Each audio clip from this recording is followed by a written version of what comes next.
សួស្តីអ្នកទាំងអស់គ្នាខ្ញុំបាទស្មីថ្ងៃនេះយើងគឺបានជួបចំពោះរឿងកម្ពុជាបរការគ្មានពីរនៅក្នុងភាគទី19ដោយយើងក៏បានដឹងថាព្រះសង្ឃដែលឈ្មោះថាយូស៊ីបូក៏ចាប់ផ្ដើមចង់ស្វែងរកទៅកាន់យីឆាងឈីងរឿងក៏បានបង្វែរចំពោះយីឆាងឈីងគាត់គឺបានមើលនិកាយតៃសួនដើម្បីមើលធ្វើតេស្តចង់ដឹងថាតើគាត់មានឬក៏ខាងវិញ្ញាណឬអត់គ្រាន់តែការតេស្តជាមួយនឹងឬក៏ខាងវិញ្ញាណរបស់យីឆាងឈីងវាបង្កឲ្យមានជាមួយនឹងភាពកក្រើកមេឃតែម្ដងឬក៏ខាងវិញ្ញាណរបស់យីឆាងឈីងចេញឡើងជាមួយនឹងនាគមួយវាពិតជាអស្ចារ្យមែនទែននោះគឺជាឬក៏នាគបុរាណវាពិតជាអស្ចារ្យខ្លាំងណាស់តែអ្វីដែលធ្វើឲ្យពួកគេភ្ញាក់ផ្អើលនោះគេក៏បានឃើញជាមួយនឹងឬក៏ខាងវិញ្ញាណហង្សមួយផ្សេងទៀតដែលលេចឡើងតែអាចទេថាលោកយីគឺមានឬក៏ខាងវិញ្ញាណពីរស្រាប់តែចេញជាមួយនឹងសត្វបុរាណទេវកថាថែមពីរទៀតនោះមានន័យថាយីឆាងឈីងមានជាមួយនឹងឬក៏ខាងវិញ្ញាណទៅដល់4សិតតែជាសត្វរឿងទេវកថាសំបីតែលោកមូចាងក៏មានការភ្ញាក់ផ្អើលបន្ទាប់ពីបានឃើញជាមួយនឹងឬក៏ខាងវិញ្ញាណរបស់លោកជីមើលទៅវាពិតជាអស្ចារ្យខ្លាំងពេកហើយសូម្បីតែយូស៊ីបូម្នាក់នឹងគាត់ក៏បានឃើញជាមួយនឹងអំណាចមនុស្សផងដែរប្រហែលខ្ញុំបានជួបជាមួយនឹងគូប្រកួតដ៏ល្អហើយសម្រាប់យីឆាងឈីងវិញមិនទាន់ដឹងនោះទេចុងស្អីគេអាខ្សែ4ឆ្នូតនឹងស្រាប់តែអាដុំបាតេឬក៏ខាងវិញ្ញាណក៏បានបែកបាក់ទៅហើយពូសងក៏បានមកហៅចំពោះយីឆាងឈីងយើងផងដែរនៅពេលនោះយីឆាងឈីងរបស់យើងយកលាក់ទុកឲ្យហើយក៏បានដើរមើលជាមួយនឹងនាងកុំឲ្យនាងគឺសួរវែងឆ្ងាយពូសងក៏បានសួរទៅកាន់យីឆាងឈីងផងដែរចំពោះការប្រកួតប្រជែងជាមួយនឹងព្រះសង្ឃឈ្មោះថាយូស៊ីបូនឹងហើយប៉ុន្តែយីឆាងឈីងយើងគឺគ្មានការភ័យនោះទេនិយាយទៅគាត់ជឿជាក់ចំពោះសមត្ថភាពរបស់គាត់ចំពោះប្រជាទាំង4អ្នកនេះវិញពួកគេកំពុងតែធ្វើដំណើរទៅទីតាំងកន្លែងណាមួយស្រាប់តែក៏បានដឹងថាព្រះសង្ឃយូស៊ីបូនឹងគឺបានបង្ហាញខ្លួននៅចំពោះមុខពួកគេបាទទៅហើយទាំងអោម្ដេចក៏ឯងមកទីនេះដោយគ្មានការរាក់ទាក់ហាក់បរិជាអានឹងពិតជាកំណាចយូស៊ីបូក៏បាននិយាយអំពីសង្គ្រាមពីមុនតើអ្នកផ្លេចហិរនៅអ្នកខ្លាំងគឺតែងតែឈ្នះអ្នកខ្សោយគឺចាញ់អ្នកពីមុនខ្លាំងឥឡូវនេះដល់វិញខ្ញុំហើយដោយឃើញថាយូស៊ីបូគឺបានវិបហាទៅកាន់ប្រជាទាំង5អ្នកនឹងគឺឲ្យរងរបួសលោកវិញច្រឡំនិយាយថា4ក្បិត5សោះហើយគេក៏ចង់ស្វែងរកអ្នកខ្លាំងនៅពីក្រៅចំពោះពួកគេផងដែរជីឆាងឈីងក៏បានចូលមកជាមួយនឹងផ្កាឈូករបស់គាត់យូស៊ីបូគ្រាន់តែឃើញហើយមានការភ្ញាក់ផ្អើលដោយផ្កាឈូកនោះវាមានអំណាចជាងព្រះពុទ្ធទៅទៀតហើយបរិជាវាទៅនេះមិនមែនជាមនុស្សធម្មតានោះទេនៅគ្រប់គ្នាឃើញជីឆាងឈីងមានការសប្បាយចិត្តជាខ្លាំងមើលទៅជីឆាងឈីងយើងមើលលើកនេះដូចជាគ្មានការភ័យខ្លាចជាមួយនឹងយូស៊ីបូនោះទេយូស៊ីបូក៏បានរះទះទៅកាន់ជីឆាងឈីងជាមួយនឹងអ្នករតីទៀតដោយយីឆាងឈីងរបស់យើងគាត់គឺជាអ្នកប្រកួតប្រជែងជាមួយនឹងយូស៊ីបូមួយនេះពួកគេក៏ចាប់ផ្ដើមកាត់សេចក្តីតាមដងដើម្បីឈានទៅដល់ការប្រកួតប្រជែងរវាងយីឆាងឈីងជាមួយនឹងអ្នកកាន់សាសនាព្រះពុទ្ធ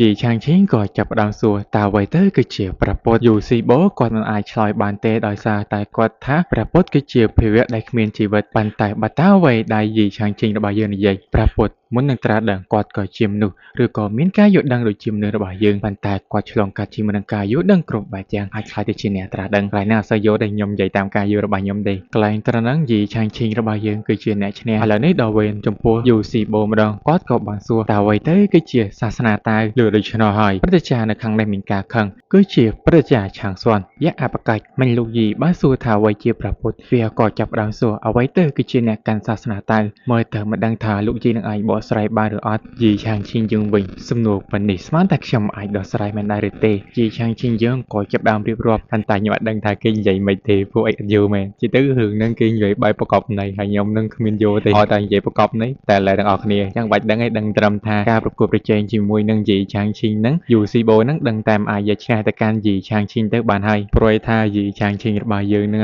គាត់គឺពិតជាពូកែដោះស្រាយតែម្ដងអ្នកនៅទីនោះសរសើរទៅកាន់យីឆាងឈីងរបស់យើងមិនដាច់ពីមកនោះទេយូស៊ីបូហ្នឹងដោយសារតែគាត់មិនអាចយកឈ្នះជាមួយនឹងការឆ្លើយសំណួររបស់យីឆាងឈីងបានហើយពេលវេលាក៏បានកំណត់ផងដែរថាយូស៊ីបូនឹងគឺត្រូវបានចាញ់យីឆាងឈីងរបស់យើងក៏នៅតែនិយាយប្រាប់ទៅកាន់ចំពោះយូស៊ីបូដដែលប៉ុន្តែមើលទៅយូស៊ីបូនឹងដូចជាស្ដាប់ទៅកាន់យីឆាងឈីងមិនចូលត្រចៀកនោះទេដោយសារតែគាត់ត្រូវបានកំហឹងគឺបានបាំងមុខបាទទៅហើយទោះបីជាយីឆាងឈីងខំបញ្យល់យ៉ាងណាក៏ដោយវាក៏បានបញ្ចេញជាមួយអំណាចរបស់វាដើម្បីវាផាទៅកាន់យីឆាងឈីងឃើញដូច្នោះហើយយីឆាងឈីងប្រតិកម្មគេគ្រប់គ្នាកុំឲ្យមានការបារម្ភដែលគាត់បញ្ចេញជាមួយនឹងអំណាចនៃផ្កាឈូករបស់គាត់តែម្ដងដោយបានដាស់ស្មារតីជាមួយនឹងយូស៊ីបូគឺឲ្យបានភ្ញាក់រលឹកអំពីជាមួយនឹងបិសាចនៅក្នុងចិត្ត ហើយគាត់ក៏បានប្រកល់ទៅកាន់គម្ពីរបូរាណមួយឲ្យទៅកាន់ចំពោះយូស៊ីបូដើម្បីឲ្យទៅរៀនហ្វឹកហាត់លុតដំចិត្តឲ្យមានការរឹងមាំសូម្បីតែយូស៊ីបូហ្នឹងក៏មានការភ្ញាក់ផ្អើលគាត់គឺជាអ្នកកាន់សាសនាតៅប៉ុន្តែគាត់បែរជាអាចយល់ដឹងជាមួយនឹងសាសនាព្រះពុទ្ធតែអាចទេថាគាត់គឺជាព្រះពុទ្ធចាស់ជាតិដូច្នោះគេក៏ចង់យកទៅកាន់យីឆាងជីងធ្វើជាគ្រូតែម្ដងហើយអាក្បាលតពេកស្អីគេមិនឃើញឌឺណាលើចាញ់ចង់យកគេធ្វើគ្រូអញ្ចឹងយីឆាងជីងក៏បានបញ្យល់ទៅកាន់យូស៊ីបូនិយាយទៅត្រង់នឹងបញ្យល់ជាច្រើនតែម្ដងប៉ុន្តែមិនបាច់ខ្វល់ទេយូស៊ីបូក៏បានត្រឡប់ទៅវិញយីឆាងជីងបន្ទាប់ពីបានដោះស្រាយអស់ហើយគាត់ក៏សុំទៅកន្លែងដាក់ទុកសិភៅវិញដោយសារតែគាត់ហ្នឹងគឺចង់រៀបចំឬក៏ដាក់លាក់កន្លែងអាត្បូងដែលគាត់បានធ្វើបែកមិនដឹងថាចៃដន្យអ្វីទេយីឆាងជីងគឺបានដោះត្រាទីតាំងកន្លែងសម្ងាត់ដែលគឺជាទីតាំងកន្លែងហាមឃាត់ដែលគេបានដាក់ជាមួយនឹងសិភៅហាម5និយាយទៅគ្មានពីណាគេម្នាក់អាចដោះស្រាយឬក៏បបែកជាមួយនឹងត្រាហាមឃាត់នោះបានទេក្រៅពីយីឆាងជីងចំពោះព្រឹត្តិការណ៍នៅខាងនេះវិញពួកគេកំពុងតែពិភាក្សាហើយគេក៏ឆ្ងល់ផងដែរមិនដឹងថាហេតុអ្វីបែរជាលោកយីនឹងឲ្យចំពោះយូស៊ីបូនឹងត្រឡប់ទៅវិញនេះក៏បានធ្វើឲ្យពួកគេលែងមានការជឿជាក់ទៅកាន់យីឆាងជីងតែបានធ្វើឲ្យចំពោះលោកឆាងសុំមានការខឹងទៅកាន់ពួកគេបើសិនជាពួកឯងមិនជឿទេកុំមកទីនេះម្ដងទៀតព្រោះថាលោកយីគាត់ធ្វើអ្វីមួយគាត់តែងតែ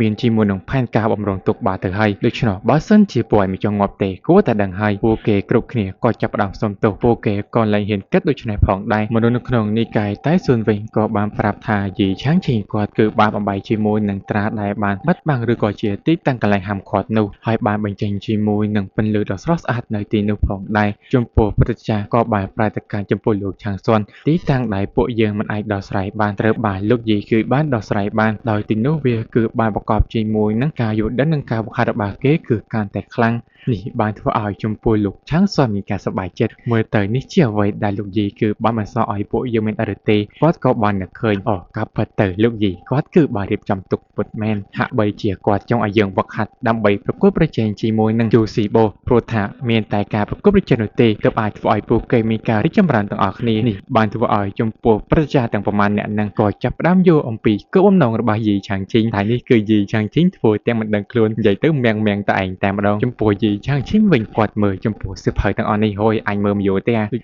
មិនទេជឿខ្វល់ខ្លាំងណាស់គាត់ក៏បានចាចេញពីទីនោះបាត់ទៅយីឆាងជីងក៏មិនបាននិយាយអ្វីច្រើនជាមួយនឹងពួកគេប្រមាណផងដែរហើយគាត់ក៏បានត្រឡប់ទៅវិញបង្ហាញចំពោះកន្លែងអាណាចក្រគ្មានការត្រឡប់មកវិញដែលយើងបានឃើញថាស៊ីទូជាមួយនឹងណានគង់ពួកគេក៏បានចាចេញអំពីទីនោះបានសម្រេចប៉ុន្តែឃើញថាស៊ីទូត្រូវបានបិសាចថ្មីក្រហមនឹងបានកាប់ផ្ដាច់ដៃគេអស់មកខាងតែស៊ីទូប្រាប់ទៅវិញថាទោះបីជាដៃរបស់គេដាច់ប៉ុន្តែវាពិតជាឲ្យធ្វើឲ្យគេអាចគ្រប់គ្រងជាមួយនឹងតាមពោះដៅគឺកាន់តែច្បាស់ជាងមុននិយាយគ្នាមិនទាន់បានប្រមាណផងហើយយើងឃើញថាច្រកទ្វារនៅកន្លែងអាណាចក្រគ្មានការត្រឡប់មកវិញបិសាចក្រហមក៏បានចេញមកវាយប្រហារគេជាសំណាងល្អហើយដែលមាននរណាម្នាក់គឺបានមកជួយគេដោយយើងក៏បានឃើញថាបរិសចំណាំម្នាក់នឹងក៏បានចាប់ទៅកាន់បិសាចក្រហមនឹងថាចូលទៅកាន់អាណាចក្រគ្មានថ្ងៃការត្រឡប់មកវិញបានហើយគាត់ក៏បានមកនិយាយជាមួយនឹងពួកគេទាំងពីរនាក់ហើយគាត់ក៏បានដឹងថានោះគឺជាណានគង់ហាបរិជាប្រតិចារនឹងពិតជាបានស្គាល់ទៅកាន់ពួកគេអញ្ចឹងនៅពេលដែលពួកគេបានដឹងថាបរិសចំណាននឹងគឺគាត់មកពីគ្រួសារបុរាណគេហៅថាគ្រួសារស៊ីមិនដែលនោះគឺជាគ្រួសារបុរាណទាំង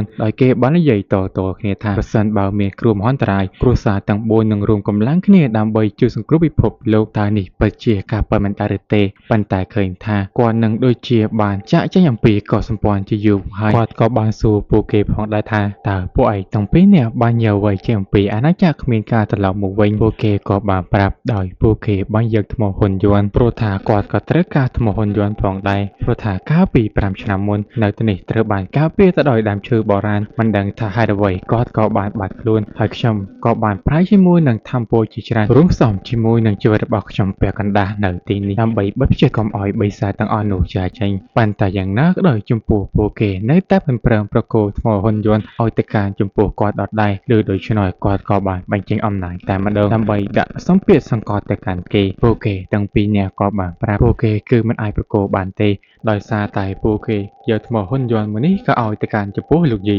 លើដូច្នោះហើយប្រតិចារម្នាក់នឹងក៏ចង់ទៅជួបទៅកាន់លោកយីតែម្ដងចំណែករឿងរបស់យើងក៏បានបង្ហាញចំពោះយីឆាងឈីងដែលគាត់នឹងគឺកំពុងតែមានការតុកសិចជាខ្លាំងតែម្ដងនិយាយទៅគាត់គិតថាគាត់នឹងជាមនុស្សខ្សោយឬក៏ខវិញ្ញាណអន់តែដឹងឥឡូវនេះខ្ញុំគ្រាន់តែអង្គុយគូគំនូលេងតែប៉ុណ្ណោះនិយាយទៅយីឆាងឈីង ងរបស់យើងគាត់គិតថាខ្លួនគាត់ហ្នឹងគឺជាមនុស្សដែលអន់ចាប់មកយាយឆាងឈីងតែមិនដឹងថាធម្មពលចេញពីគំនូរគាត់ពិតជាអស្ចារ្យប្រទេសចាស៊ីមិនហ្នឹងគ្រាន់តែមកដល់ចំពោះទីប្រជុំជនសៀវឈីក៏បានដឹងអំពីចំហាយធម្មពលដែលបានចែកចេញពីទីនោះចំពោះអ្នកដែលបានដឹងគឺបានដឹងហើយចាំតែមើលទៅប៉ុន្តែប្រទេសចាហ្នឹងគឺបានដឹងថានេះគឺជាអំណាចដែលបានជួសជុលជាមួយនឹងផ្លូវឋានសួគ៌ព្រោះថាគាត់ក៏ចង់តាមដានជាមួយនឹងចំហាយធម្មពលមួយនេះផងដែរប៉ុន្តែស្រាប់តែវាក៏បានបាត់ខ្លួនបន្ទាប់ពីបានដឹងថាអ្នកដែលបានជួសជុលផ្លូវឋានសួគ៌គឺជាលោកយីនៅពេលដែលបានលើសម្ដីបញ្ជាក់ចេញពីមនុស្សទាំងពីរនាក់នេះហើយគាត់ក៏ឲ្យពួកគេទាំងពីរនាក់នាំគាត់ទៅជួបជាមួយនឹងបុគ្គលម្នាក់នោះឲ្យលឿនទៅ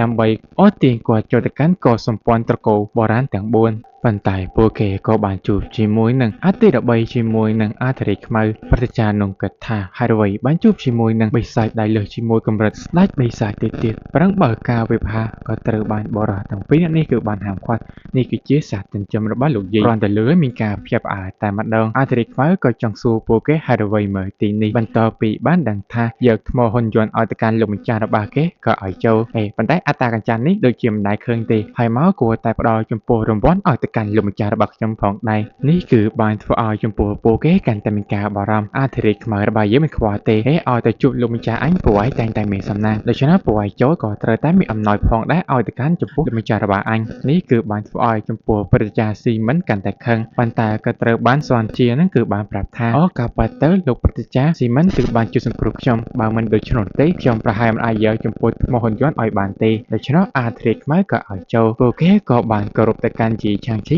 នៅពេលដែលគាត់កំពុងតែដេកនឹងយីឆាងឈីក៏បានមករយៈមកកាន់ពួកគេដោយសារតែឃើញមនុស្សជាច្រើនដែលមកជាពិសេសនឹងបានឃើញជាមួយនឹងស៊ីទូគឺបានដាច់តែម្ខាងនោះដូចជារឿងយ៉ាងគួរអញ្ចឹងប៉ុន្តែហាបរិជាពួកគេមិនដែលស្គាល់រឿងនេះនោះទេជាពិសេសនឹងគឺជាព្រះចាស៊ីមិនមានការរយៈទៅកាន់យីឆាងឈីជាខ្លាំងគាត់ក៏មានការភ្ញាក់ផ្អើលជាមួយនឹងសម្រស់ហើយចំហាយធម្មពលដែលបានបញ្ចេញអំពីយីឆាងឈីហើយយីឆាងឈីរបស់យើងលើគេបញ្ចូលអញ្ចឹងហើយមានដៃចូលលើដើមតែម្ដងសូមអ្នកអង្គុយលេងទៅហើយចំពោះទឹកតែដែលបានផឹកនឹងប្រតិចាស៊ីមិនក៏មានការភ្ញាក់ផ្អើលបានធ្វើឲ្យគាត់ចាប់ដើមស្រមើសម័យអ្នកដែលបានផឹកជាមួយនឹងតែត្រាស់ដឹងរបស់យីឆាងឈីរបស់យើងសត្វតែអញ្ចឹងគ្រប់គ្នាតែម្ដងពួកគេក៏បានប្រកល់ចំពោះអំណោយអ្វីទេឲ្យទៅកាន់យីឆាងឈីដោយប្រាប់ថានេះគឺជាថ្មហ៊ុនយន្តហើយថ្មហ៊ុនយន្តជាច្រើនសម្រាប់យីឆាងឈីបើសិនជាយីឆាងឈីកាន់តែវត្តព្រេបច្ចៈអាចនឹងហោះហើរបានយីឆាងឈីក៏បានព្រមទទួលយកជាមួយនឹងអំណោយមួយនោះហើយគាត់ច្បាស់ថានឹងប្រកល់ឲ្យទៅកាន់ពួកគេបើសិនជាពួកគេចង់បានអ្វីមួយប៉ុន្តែពួកគេមិនខ្វល់ទេ